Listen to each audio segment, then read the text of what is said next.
Los argentinos están empezando a sacar todo de sus bancos. La inminente devaluación que va a arrasar a esta nación se le debe agradecer a Javier Milei. Y su famoso plan para salvar a la economía de Argentina era para unos cuantos, no para los ciudadanos argentinos, porque recordemos que le estorban. De esto y mucho más hablaremos aquí en el Chapucero USA. Pero vamos a arrancar con este tema tan importante de Argentina, los precios. Los precios de los alimentos han comenzado a dispararse. Los créditos hipotecarios se complican porque los compradores de estas propiedades se cotizan en dólares y el peso pierde cada vez más valor. La divisa estadounidense en el mercado paralelo aumenta la brecha con la cotización oficial y de hecho caen la bolsa de valores y las acciones de empresas argentinas como si no fueran absolutamente nada. Este es parte del panorama con el que amanece Argentina todos los días. Luego de primero una confusa jornada que padeció con mensajes oficiales contradictorios que alteraron obviamente la economía del país, el gobierno de Javier Milei intentó decirles a todos que ya tenía el préstamo aprobado. Resulta que se lo van a dar poco a poco, van a darle una parte proporcional porque Javier Milei, a través de Caputo, está tratando de convencer al Fondo Monetario Internacional que ya de una vez le entreguen el 40% de lo solicitado porque no tienen dinero y necesitan hacerle frente a la crisis. Caputo ha estado culpando al kirchnerismo, ha estado señalando que los gobiernos anteriores se dedicaron a saquear y robar, pero es el segundo préstamo que realiza este sujeto y obviamente no es en beneficio del país. Mientras el gobierno se esfuerza por calmar a los mercados, la única opción es este préstamo del Fondo Monetario Internacional para alejar el fantasma de una nueva crisis económica en pleno año electoral, ya que el próximo 26 de octubre se renovará parcialmente el Congreso. El ministro de Economía, Luis Caputo, anunció en una sorpresiva conferencia de prensa que el fondo le había autorizado a revelar que le prestaban a Argentina 20.000 millones de dólares. El monto se suma a los 44.000 millones de dólares que ya le debe esta nación al Fondo Monetario Internacional. Y es interesante sobre todo porque no se paga esa deuda. No se paga, los ciudadanos argentinos van a seguir pagando esa terrible deuda y la que está por venir durante muchísimos años. Sobre todo porque la deuda que ya se tiene en Argentina es durante la presidencia de Mauricio Macri, que casualmente Caputo también solicitó el préstamo. El nuevo sería entregado en un solo desembolso para fortalecer las reservas del Banco Central y asentar estabilidad económica, o esto es lo que dice Javier Milei. Obviamente a estas alturas del partido ya absolutamente nadie le cree. Esta noticia causa euforia en los inversionistas, obviamente. El mercado de Argentina comenzó a subir después de que Caputo dijera que las cosas iban a estar bien, al igual que los bonos de la deuda, las acciones de empresas nacionales en Nueva York, todo iba muy bien, pero el furor duró apenas un ratito. Un par de horas después de la conferencia de Caputo, la vocera del Fondo Monetario Internacional, Julie Kozak, contradijo al ministro y aclaró que el monto del préstamo todavía no estaba definido y que los fondos se enviarán por etapas. Los detalles se anunciarán en la reunión que se va a llevar a cabo hasta el 8 de abril. Amigo, todavía no vas a tener dinero. En las condiciones actuales, en este plazo no es tan conveniente porque en las últimas semanas el país registró el alza del dólar blue, es decir, el que se comercia en el mercado ilegal. Durante su primer año de gobierno, el presidente Javier Milei logró mantener controlado con un valor casi a la par del dólar legal, de alrededor de 1,000 pesos por cada dólar. Pero en marzo superó la barrera de los 1,300 pesos. y sigue un sostenido aumento ante el panorama. La Bolsa de Buenos Aires, que comenzó con una subida, digamos, en la última jornada del 2%, pero ¡pum!, se volvió a caer con 1.1%. Así terminó, con una caída del 1.1%.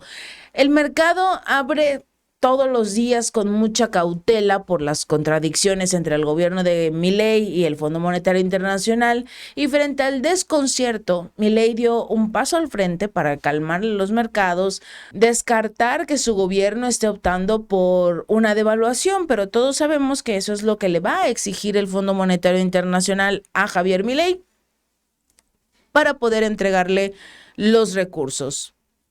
Es interesante cómo siguen acusando al kirchnerismo cuando ellos están haciendo nuevamente una solicitud de préstamo, endeudando al país, vendiéndolo prácticamente todo.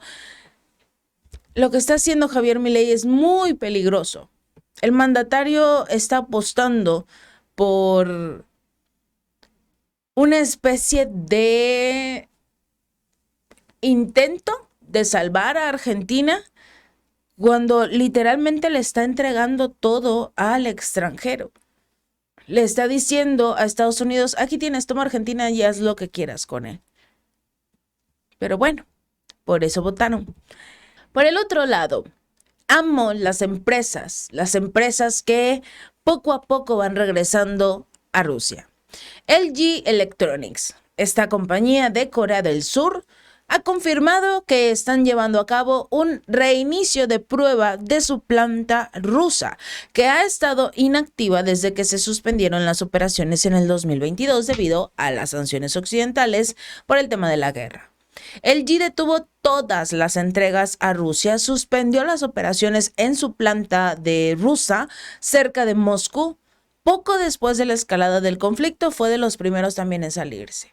Los medios de comunicación surcoreanos informaron sobre una reanudación parcial de las operaciones en esta planta, que anteriormente producía lavadoras y refrigeradores, porque recordemos que Europa no quería que Rusia tuviera este tipo de tecnologías porque ellos no tenían armas, no tenían forma de construir sus rifles, sus tanques, y tenían que desarmar las lavadoras y los refrigeradores de precisamente marcas extranjeras para quitarles los chips, para quitarles las piezas. Pero todos vemos que actualmente la Unión Europea quiere rearmarse porque le temen a Rusia. Russian military is taking chips from dishwashers and refrigerators to fix their military hardware because there are no semiconductors anymore.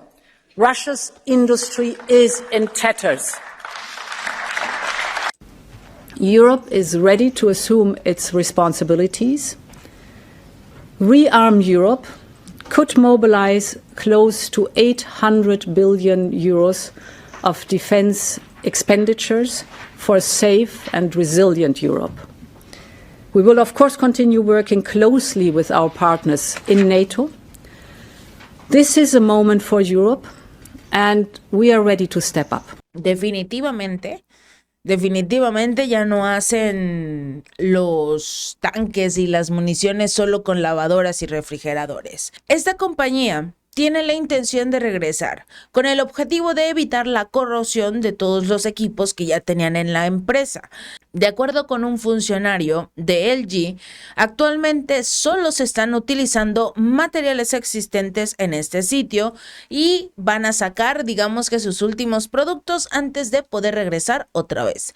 El director ejecutivo de LG, Chu Yu-Hwan, citado por Korea Times, afirmó que la compañía mantiene cautelosamente su situación, ya que el conflicto aún no ha terminado, y que están monitoreando muy de cerca la situación, señalando que la operación podría reanudarse a pleno rendimiento una vez que se levanten las sanciones. Es maravilloso ver cómo varias compañías están empezando a evaluar cómo van a regresar al mercado ruso en medio de estas negociaciones de paz. LG, Hyundai Motors, Samsung también ya está evaluando el regresar, pero un representante de LG incluso señaló que la situación de la compañía difiere mucho de la de Hyundai, el fabricante de automóviles que anunció planes en el 2023 para vender su planta rusa y completó su salida del país bajo presión de las sanciones occidentales. En el caso de Hyundai, sí los obligaron a vender, a salirse del país. A diferencia de LG, que todavía tiene la compañía a su nombre, pero no, digamos, no construyen absolutamente nada.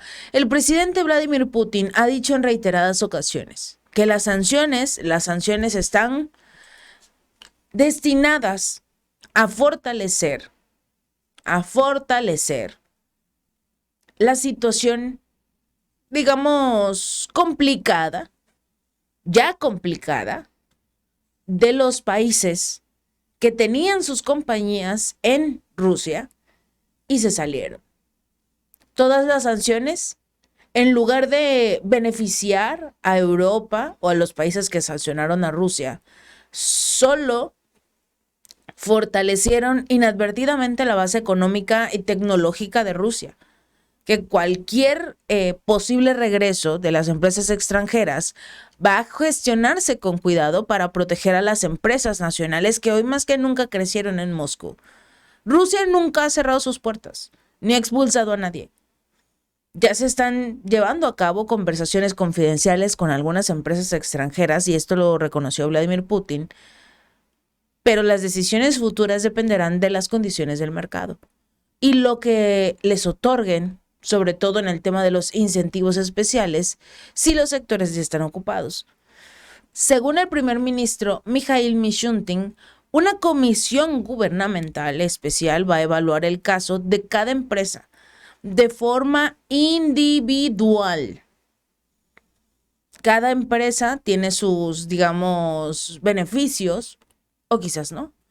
También vemos al fabricante italiano de electrodomésticos Ariston, que anunció hace unos días que reanudaría sus operaciones en Moscú después de que Putin firmara un decreto que eliminaba su unidad rusa de una lista de empresas bajo control estatal temporal. Las cosas se están poniendo favorables, siempre y cuando no salieras corriendo, vendieras todo y empezaras a señalar que Rusia es malo. Si no, podrás regresar. Y finalmente vamos a hablar de la situación en torno a Estados Unidos. Con la llegada de Donald Trump a la presidencia y sus estrictas leyes antiinmigrantes, diversos sectores del país han presentado dificultades para encontrar trabajadores, particularmente en los sectores de la agricultura, el turismo, hostelería, los trabajos que le daban a los inmigrantes. Y para mitigar la escasez de empleados, en Florida, por ejemplo, el gobernador Ron DeSantis impulsó una ley, una muy controvertida ley, que pretende cambiar el rumbo laboral del estado. Se llama SB 918. ¿En qué consiste esta ley?, se preguntarán en Florida. Bueno, este proyecto de ley impulsado por el senador republicano Jay Collins pretende modificar la ley del trabajo infantil de este estado para ampliar los límites y excepciones para los trabajadores adolescentes de entre 14 y 17 años, incluidos los horarios y las protecciones esenciales. Independientemente de que sean jóvenes, no quiere decir que no los van a contratar y que no les van a dar, por ejemplo, su servicio médico. No. Para que puedan trabajar de forma legal, con todos los beneficios, necesitan modificar esta ley para que los jóvenes de 17 años puedan como tal entrar en el mundo laboral. Actualmente los jóvenes de 16 y 17 años solo tienen permitido trabajar 30 horas a la semana durante el ciclo escolar, mientras que el horario máximo es de hasta las 11 de la noche. Esto también aplica para los menores de 15 años, quienes están obligados a tomarse al menos 30 minutos de descanso cada 4 horas de trabajo. Wow, ojalá en todos los trabajos fuera así. Con la nueva legislación se eliminaría el horario límite de las 11 de la mañana, lo que abriría la posibilidad a turnos nocturnos. Ojo, esto es muy peligroso. También se propone agregar más horas laborales si los adolescentes cuentan con un permiso de exención escolar. Estamos hablando de que Ron DeSantis prefiere que los jóvenes, los adolescentes, se pongan a trabajar de una vez y dejen la escuela. Además, van a quitar la autoridad al Departamento de Regulación Profesional para otorgar excepciones. Actualmente, la SB 918 aún se encuentra en calidad de propuesta, pero el pasado 25 de marzo el proyecto fue aprobado por la Comisión de Comercio y Turismo, con 5 votos a favor y 4 en contra.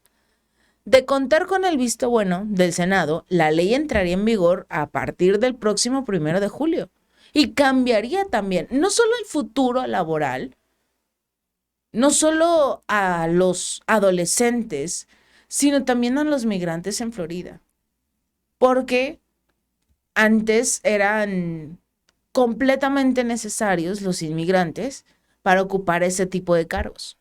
Pero si ya vas a poner a trabajar a todos los jóvenes y es un ingreso extra para cada familia. Si bien la legislación aún no es un hecho, ya cuenta con el respaldo del gobernador Ron DeSantis, quien ve a los jóvenes como la alternativa perfecta para mitigar la falta de personal. Esta falta que están dejando el abandono de la comunidad migrante. Bueno, a trabajar. Parece que será la única forma.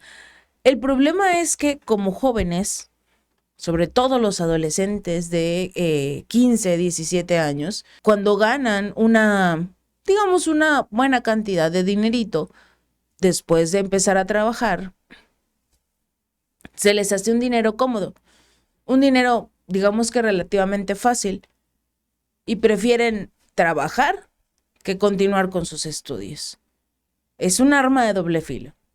Si este video te gustó, no olvides darle like y compartir. Nos vemos la próxima.